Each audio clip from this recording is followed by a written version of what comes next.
Welcome to Not Milk Never Milk. Subscribe if you're lactose intolerant.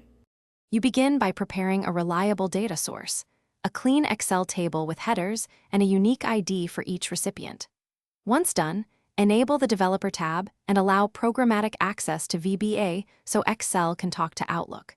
Make sure to create one sample row with the exact placeholders you will use in messages. You will write the first macro next. Opening the VBA editor now saves time and prevents syntax errors when you paste the sending routine. You now write a VBA macro that loops through each table row, maps columns to CC, subject, and body, and replaces placeholders with cell values. While coding, add error handling for blank addresses and optional attachments. Connect attachments by checking file paths in a column and use. Display for the first passes. Once done, run a dry test to 5 internal addresses so you can inspect formatting and hyperlinks. Make incremental edits and retest until the output matches your sample email.